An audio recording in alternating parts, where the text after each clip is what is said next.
आमे प्रथम भिडियोरे देखिथिले जे निर्वाचन प्रारंभरू शेष हेबा जाए टी सोपान देई गति करे सेथिरु। प्रथम भिडियोरे प्रथम सोपान निर्वाचन मंडलीर सीमा निर्धारण देखिथिले। निर्वाचन मंडलीर सीमा निर्धारण प्रति 10 वर्ष को थरे जनगणना परे जनसंख्या को धरी निर्धारण करा जाए।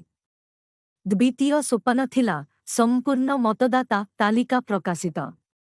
सेथिरे आमे देखिथिले जे प्रत्येक निर्वाचन मंडलीर 18 वर्ष बा तदुर्ध वयस्क व्यक्तिंको नाम मतदाता तालिका प्रकाश पाई थाए, जहा निर्वाचन पूर्वरु प्रकाश पाई थाए।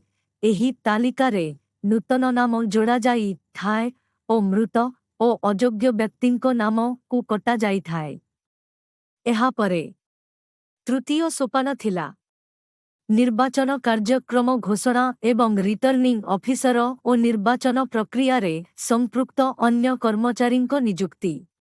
एथिरे देखिथिले जे किपरि राष्ट्रपतिंको निर्देशक्रमे मुख्य निर्वाचन आयोग केंद्र और राज्य सह विचार करी निर्वाचन दिन और तारीख माने केउ दिन निर्वाचन हेबो, केउ तारीखरे नामांकन पत्र दाखल हेबो, केउ दिन जांच हेबो ओ केउ दिन प्रत्याहार हेबो एहा घोषणा करंती।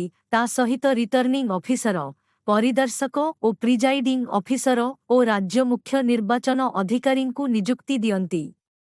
आजी आमे चतुर्थ बिंदुरे देखिबा विभिन्न दल द्वारा ओडिशार निर्वाचन मंडली पाई प्रार्थी चयन परे सेमानंकु दलीय चिन्ह प्रदान माने बीजेडी प्रार्थी हेले शंख चिन्ह, बीजेपी प्रार्थी हेले पद्म फूल चिन्ह और कांग्रेस दल प्रार्थी हेले हाथ चिन्ह मिली थाए।